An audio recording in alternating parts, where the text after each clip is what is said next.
me takime dhe bisedime të këtilla do të mund të arrijmë një marrëveshje politike, por këtë nuk mund ta them që e kemi sot. Takimi shkoi në një atmosferë konstruktive dhe dashamirëse. Jemi të përcaktuar që t'i shmangim zgjedhjet e reja, sepse zgjedhjet e reja nuk do të ishin zgjidhje për numrin prej 80 deputetësh.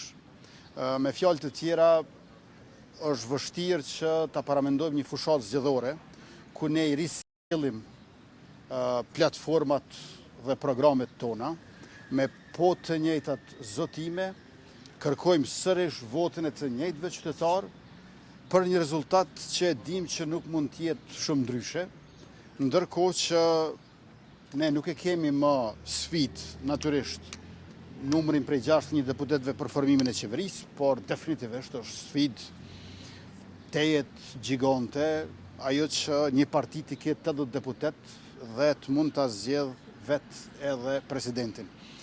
Ju e dini shumë mirë që jemi përpjekur edhe më herët dhe kandidati ynë, Glauko Njufca, është zyrtarizuar më pak se 30 orë para mesnatës ndërmjet 5 dhe 6 marsit, ndërka që kundër kandidati e tij, doktoresha Fatmire Mulhaxha Kollçaku, është zyrtarizuar më pak se 3 orë para mesnatës ndërmjet 5 dhe 6 marsit. Pra, ne kemi bërë për zgjedhjet detyruar për brenda subjektit tonë, në ndërkohë kur nuk nxirrte askush asnjë propozim për kandidat.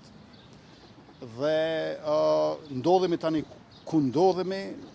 Unë vazhdoj të jem optimist se me takime dhe bisedime të këtilla do të mund të arrijmë një marrëveshje politike, por këtë nuk mund ta them që e kemi sot, veç se atmosfera konstruktive në njërin anë dhe dashamirësia që t'i shmangim zgjedhjet e reja që nuk janë zgjidhje e re në anën tjetër, më bën optimist për këto 3 javët e mbetura që uroj të mos i shfrytëzojmë deri në ditën apo nganjëherë siç po bëhet në institucionet tona orën e fundit. Ne jemi udhëheqës të subjekteve që janë demokratike dhe jemi transparent sa i përket procesit, mirë po megjithatë takimi ishte tete dhe ne duhet të ruajmë konfidencialitetin e bisedimeve. Në momentin kur propozimet, iniciativat sjellin rezultat konkret, atëherë do të mund të përgjigjemi konkretisht për të arriturat. Por përderisa ky nuk është rasti, nuk mund të flasim për mendime që i themi aty, e të cilat as nuk kanë sjellur dështim, por as sukses.